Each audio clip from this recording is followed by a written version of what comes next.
രാഹുൽ മാങ്കൂട്ടത്തിലിന് എതിരായ പരാതിയിൽ കോടതി വിധി വന്നതിനു ശേഷം തീരുമാനം പാർട്ടി നേതൃത്വം അറിയിക്കുമെന്ന് കോൺഗ്രസ് നേതാവ് രമേശ് ചെന്നിത്തല.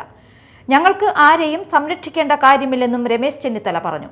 സമാനമായ പരാതികൾ CPIM-ൽ ഉയർന്നിട്ടും അവരൊന്നും എടുക്കാത്ത തീരുമാനമാണ് കോൺഗ്രസ് പാർട്ടി സ്വീകരിച്ചതെന്നും രമേശ് ചെന്നിത്തല പറഞ്ഞു.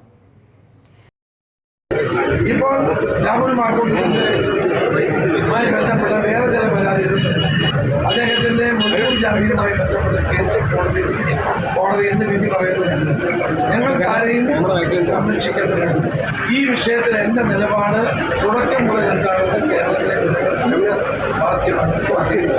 അപ്പോൾ കോടതി എന്താണ് തീരുമാനമെടുത്ത കാര്യത്തെ അത് കഴിഞ്ഞ ശേഷം MPCC പ്രസിഡന്റ് എല്ലാ നേതാക്കന്മാരുമായി ഈ കാര്യത്തിൽ നിങ്ങൾക്ക് ആരെയും സംരക്ഷിക്കേണ്ടത് ഇതൊരു വ്യക്തിയുടെ കാര്യമാണ്.